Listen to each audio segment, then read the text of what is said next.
Hello friends, once again welcome back to your own YouTube channel learning need. और यहाँ पे हम देखते हैं डेली 10 क्वेश्चंस इंग्लिश ग्रामर के और प्रश्नों के साथ ही साथ जो है हम इसको रिवीजन भी करते चलते हैं। थ्योरी को एक बार रिवाइज करते रहना बहुत ज़रूरी होता है। छोटे छोटे कॉन्सेप्ट आपके इसी में क्लियर होते जाते हैं। ये क्लास हमारी डेली शाम को 5 बजे चलती है। तो चलिए स्टार्ट करेंगे आज का सेशन बिना टाइम वेस्ट किए। छोटी सी क्लास, क्योंकि कम समय में हमें अधिक अचीव करना है ना। तो यहाँ पे जो एक सेंटेंस दिया हुआ है, the princess said home do you consider the happiest person living. इसके जो भी है, ये डायरेक्ट नरेशन में है या इनडायरेक्ट स्पीच में है, तो ये हमें दिख रहा है कि डायरेक्ट में है ना। इसको इनडायरेक्ट में चेंज करना है। नरेशन से ये प्रश्न है, एक आपका एक प्रश्न आ ही जाता है नरेशन से लगभग सभी परीक्षाओं में। फटाफट से देख लेंगे। तो देखिए, जब प्रिंसेस किसी को डायरेक्ट बोल रही है तो वो क्या बोल रही है प्रिंसेस कि home do you consider the happiest person living, यानी कि तुम्हें क्या लगता है कि दुनिया में सबसे खुश इंसान कौन है, किसे मानते हो तुम, है ना। तो कहीं ना कहीं किसी से प्रश्न पूछ रही है, क्वेश्चन कर रही है ना। तो जब हम चेंज करेंगे इसको इनडायरेक्ट स्पीच में, नरेशन में क्या होता है, कोई भी बात को दो ही तरीके से कही जा सकती है, या तो डायरेक्ट या तो इनडायरेक्ट। तो इनडायरेक्ट चेंज करेंगे तो हम ये बताएंगे कि प्रिंसेस ने पूछा, क्योंकि प्रिंसेस पूछ रही है। तो पहली बात तो यहाँ पे इंक्वायर्ड वाला ऑप्शन आपका कट जाएगा, क्योंकि पूछने की बात हो रही है, यानी आस्क की बात हो रही है, आस्क पूछना। तो यहाँ पे आस्क्ड वाला आंसर आपका सही होना चाहिए। तो इन तीनों में से कोई एक सही होगा, ठीक है। ऐसे आप मतलब गेस करेंगे। अब हम हिंदी में अगर बात करते हैं तो हम बोलेंगे प्रिंसेस ने मुझसे पूछा, प्रिंसेस ने पूछा कि मैं, यानी कि जैसे कोई मुझसे पूछे और फिर हम वो बात किसी तीसरे को बताएंगे तो क्या बोलेंगे कि वो हमसे पूछ रहा था कि हम क्या चाहते हैं, ठीक है। तो उसमें हम अपने आप को इंक्लूड कर देंगे ना उसकी बात में ऑटोमेटिकली, जबकि यहाँ पे कोई ऐसा जिक्र मैं तुम का जिक्र नहीं हुआ है, क्योंकि डायरेक्ट पूछ रही है तो मैं और तुम बोलने की ज़रूरत ही नहीं है ना। तो क्या हो सकता है, फटाफट से देख लीजिए। पहला ऑप्शन ही सही होगा। द प्रिंसेस आस्क्ड मी, मुझसे पूछा, whom I consider the happiest person living. I क्यों हो गया, जैसे मैंने हिंदी में आपको बताया मैं ऑटोमेटिकली आ गया, तो उसी मैं के लिए इंग्लिश में आई का यूज़ किया गया है। आसान है। बाकी अगर आपको लगता है कि ये टॉपिक तो आपका छूट गया है, आपने पढ़ा ही नहीं है या रिवाइज नहीं किया है, तो इसकी डिटेल्ड वीडियो मैंने बनाई है, थ्योरी वीडियो, लंबी भी नहीं है और इतने अच्छे से आपको उसमें कॉन्सेप्ट क्लियर होगा कि फिर आपको कभी और पढ़ने की ज़रूरत नहीं पड़ेगी, और ये क्लास में आप 10 आउट ऑफ 10 अचीव करेंगे हमेशा। Use the suitable conjunction to complete the following sentence. He was not so well versed in English. Blank we had expected. Then as yet then. क्या आना चाहिए, यहाँ पे एक कंजक्शन का यूज होगा कौन सा।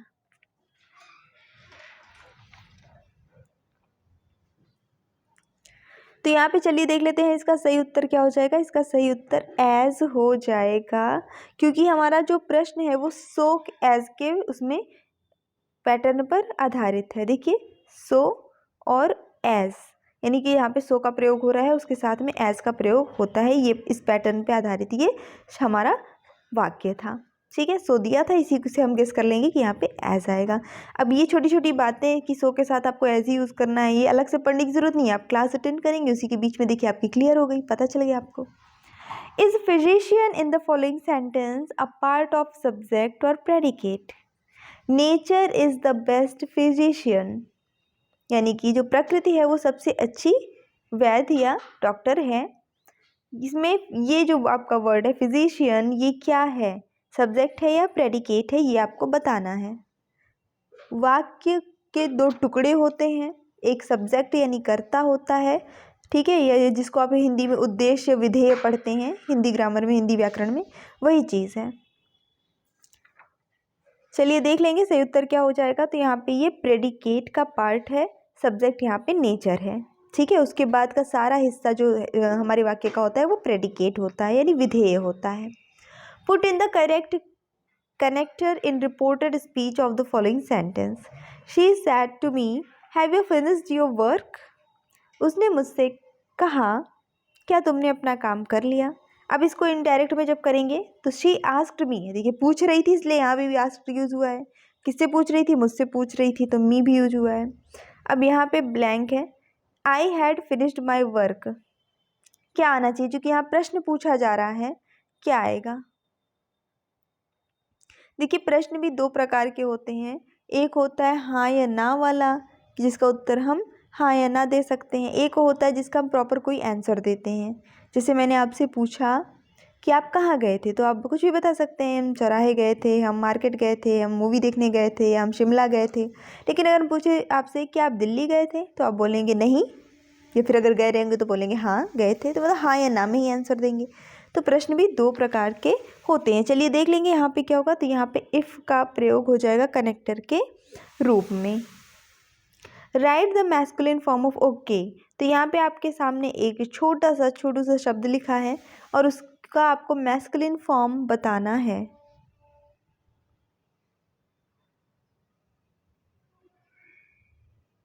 फटाफट से देख लीजिए, गैस कर लीजिए। तो इसका जो मैस्कुलिन फॉर्म हो जाएगा आपका, वो हो जाएगा ऑप्शन नंबर सी, बक।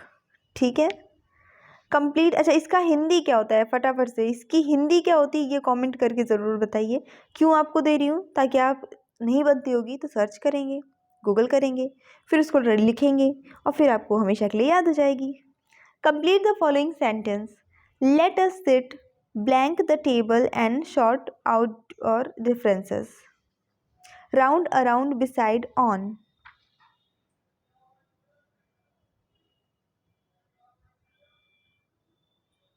अच्छा प्रश्न है काफ़ी, देखिएगा इसको। यहाँ पे सही उत्तर पहले मैं बता दूँ, अराउंड हो जाता है। ठीक है, देखिए ये वाक्य में रिक्त स्थान में अराउंड का मतलब होता है चारों ओर, यानी कि सभी साइड। अब यहाँ पे बैठने की बात हो रही है कि टेबल, ये टेबल है और ये बोल रहे हैं कि चलो बैठते हैं, है ठीक है। तो यानी कि टेबल के सब लोग चारों ओर बैठते हैं, बैठेंगे, कई सारे लोग हैं। ठीक है, तो यहाँ पे जितने ऑप्शंस हैं, अच्छा दोनों ओर भी बैठ सकते हैं वगैरह वगैरह, लेकिन यहाँ पे जो ऑप्शंस है उसके अकॉर्डिंग अराउंड ही बेस्ट आ रहा है। Identify the voice in the following sentence. आसान है ये प्रश्न।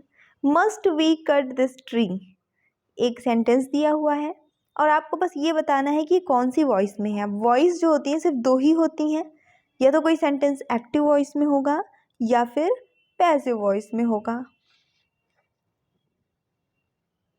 तो ये सीधा सीधा आपका एक्टिव वॉइस में है, साधारण सा सेंटेंस है, ना तो इसमें कुछ वर्ब की थर्ड फॉर्म यूज़ हुई है, ना तो बाय का यूज़ हुआ है। जो भी रूल्स होते हैं पैसिव वॉइस बनाने के लिए, उनमें से कोई भी रूल यहाँ पे अप्लाई हमें दिखाई नहीं पड़ रहा है। तो यानी कि ये हमारा एक्टिव वॉइस में वाक्य है।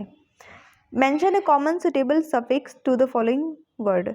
इनमें से क्या सफिक्स, सफिक्स यानी हिंदी में इसे आप कहते हैं, ठीक है, उपसर्ग, कौन सा लगाएंगे जो तीनों में लग जाए। तीनों से वर्ड जो दिए हैं, हार्ड, फ्रेंड, लॉर्ड, तीनों में लग जाए। सॉरी, सफिक्स की बात हो रही, प्रीफिक्स की बात नहीं हो रही, प्रत्यय की बात हो रही है। तो फटाफट से देख लीजिए क्या लगाएंगे जो तीनों में लग जाए और एकदम ही सही आपका बने word. Ship, hardship, friendship, lordship.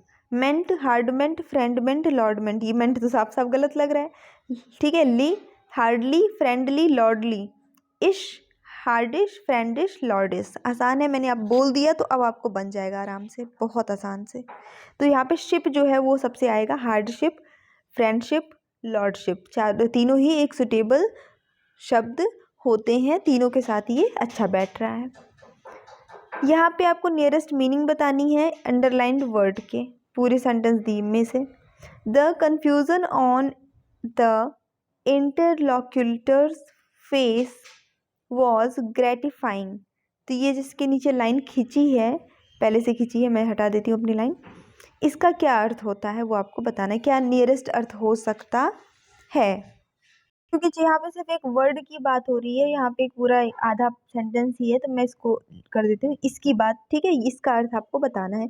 अर्थ क्या, नियरेस्ट मीनिंग, लगभग लगभग मिलता जुलता ही अर्थ रहे दोनों का। चलिए देख लेते हैं। पहले सबसे तो आपको इसका मतलब पता होना जरूरी है। तो इसका मतलब होता है वार्ताकार, ठीक है। इंटरलॉक्यूटर का मतलब आपका वार्ताकार हो जाता है। तो फिर उससे मिलता जुलता जो शब्द है वो आपका डायलॉजिस्ट हो जाता है। डायलॉग का मतलब क्या होता है, संवाद, है ना, कोई भी बात। तो डायलॉजिस्ट का मतलब हो जाता है संवादकर्ता, इस तरह से। तो ये कहीं ना कहीं एक दूसरे के सिनोनिम प्रतीत होते हैं, नियरेस्ट मीनिंग प्रतीत होती है। Select the correctly spelled word. इनमें से किसकी स्पेलिंग सही है। चार शब्द लिखे हैं, किसी एक की स्पेलिंग इसमें सही है, बाकी सब गलत है। तो देख लीजिए किसका सही है किसका गलत है।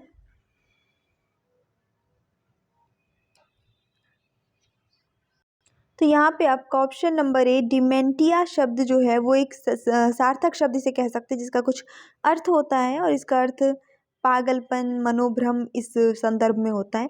बाकी ये जो सारे शब्द दिए हैं ये एक्चुअली कोई शब्द है ही नहीं। तो आपका सही उत्तर ऑप्शन नंबर ए होता है। अगर आपको सेशन पसंद आया है तो फटाफट से क्या क्या करना है, लाइक करना है, शेयर करना है, सब्सक्राइब भी करना है। जल्दी से हम लोग के 2 lakhs कंप्लीट हो जाए ताकि, ठीक है। So see you in next video and keep studying and bye bye.